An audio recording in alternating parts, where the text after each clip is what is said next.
Hey, it's Grady at Twin Creek Audio, and today I'm going to connect this vintage Fostex Model 450 recording mixer to an 8-channel digital audio interface to create a small but very flexible and cool hybrid recording setup. I've made several other videos about the Fostex 450 in the past, an overview video, and I also have one where I connected it to an analog tape machine. So if you want more information about the 450 itself, go back and check out those other videos here on the channel, and I will put links to those in the video description and at the end of this video. The Fostex Model 450 recording mixer and a lot of the Japanese-made recording mixers from the 80s use -10 line levels on RCA connections. These are unbalanced connections, and most modern audio interfaces use quarter-inch connections that are +4, like the Echo Audiofire 8 that I'm going to use in this video. Most audio interfaces are switchable from +4 to -10 line levels, so that's not really an issue when using a digital audio interface with a mixer like the Fostex 450. However, you do need some cabling, or even better, multi-pair cable. Ideally, you'd want something like this, which is a multi-pair cable, also known as a snake, that has RCA connections on one end and quarter-inch connections on the other end. Now these are unbalanced quarter-inch TS, so there's no ring connection. Since I don't have two 8-channel quarter-inch to RCA cables, I'm going to use a 16-channel quarter-inch to RCA snake. Like this. So I've got 16 quarter-inch connections on one end and 16 RCA connections on the other end. That means to use this one snake, I'm going to have to use the first 8 to go from the outputs of the Fostex 450 to the inputs of the audio interface, and then use 9 through 16 to go from the outputs of the audio interface back to the mixer.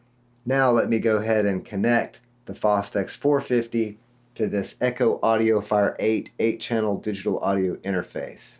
So here are the connections on the Model 450. These are individually switchable phantom power switches, which is really cool.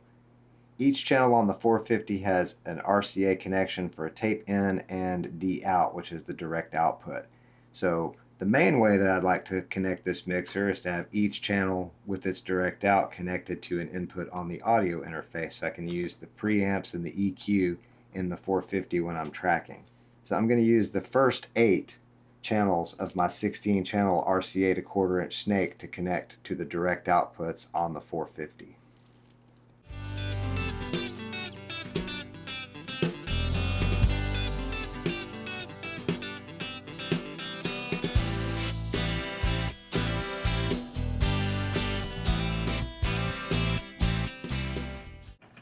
I've turned the audio interface around so we can see the inputs and outputs when I'm connecting them better. However, this interface has the first 2 inputs on the front, so we actually have to connect those to these quarter-inch inputs on the front. So that's 1, and where's 2? Can't even find 2. Come on. So there's channels 1 and 2 connected to the quarter-inch inputs on the front of the interface. Now we need to connect the other 6 to the inputs that are on the back of the interface.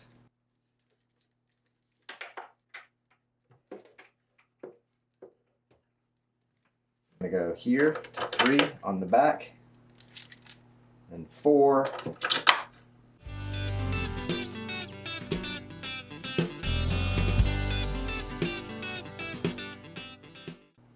Now, all of our audio outputs on this interface are on the back, so we have 8 outputs here. These are going to go back to the tape inputs on the 450 so that we can mix 8 channels from here back through the console. So we're going to go ahead and connect these next channels, which are our outputs. Output number 1.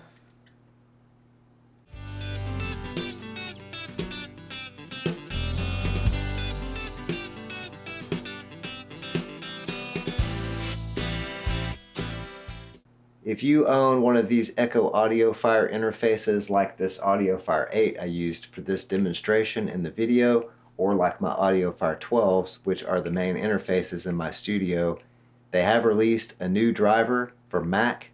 The 5.9 control panel does work with Sierra, High Sierra, all the way up to Monterey at least. I think after Monterey we're losing FireWire support with Mac OS, so it may not work after that. But these do work. You just need the newer drivers, and they are on Echo's website under the Legacy Drivers section.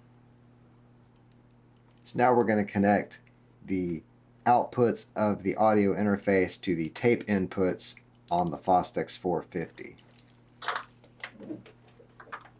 So this is the tape input that comes from the audio interface output number 1.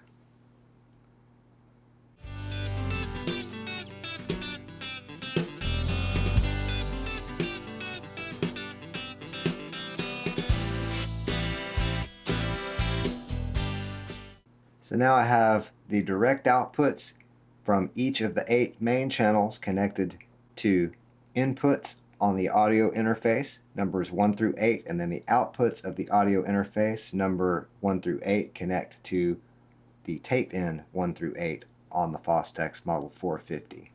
Now the only real connection that is needed is the FireWire connection to the host machine, and power, of course. But I have this turned around backwards so you can see it. So now we have the direct outputs connected, so we can record the output of the main channels, the line input or the mic input. Those connections are actually on the back of the console. So again, check out my other videos on the 450 for a lot more detail on the individual inputs and outputs. We can record the output of each of the main channels from its direct out to one of the inputs on the audio interface. That includes the EQ. You also have an access send and receive, which I have jumpered across right now, but that's an insert basically. You can also mix back through it since the outputs of the audio interface are connected to the tape inputs, and you would do that by changing the switches at the top of the main channels over to tape. That would bring those tape inputs down each channel, and then you can use the assign switches to tell the main channels where you want them to go. In this case, I have everything set to bus 1 and 2, so I create my stereo mix across bus 1 and 2 with the odd and even pan controls here, and then I can record the outputs of bus 1 and 2 back in to one of the audio interface inputs. Might require some repatching depending on your setup. Now normally when you're recording using the direct outputs, if you need to hear the outputs of the audio interface for a monitor mix, the tape inputs normally come to auxiliary 2 if the switches on aux 2 are set to tape. So you can create a monitor or a cue mix using aux 2 while you're using the main channels for recording.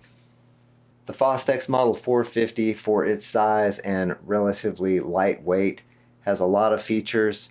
It sounds pretty good, and it's really reliable. This one was made in about 1985, and it is still working, even though I did have to replace the faders.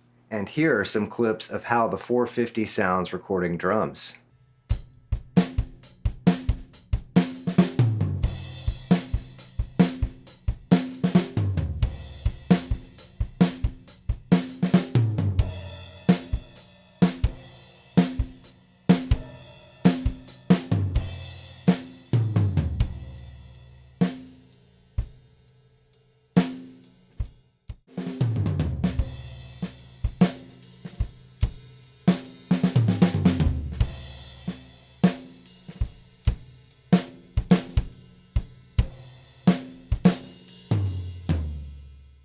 Make sure to check out my previous videos about the Fostex Model 450 if you have one of these little mixers or you're interested in purchasing one for yourself.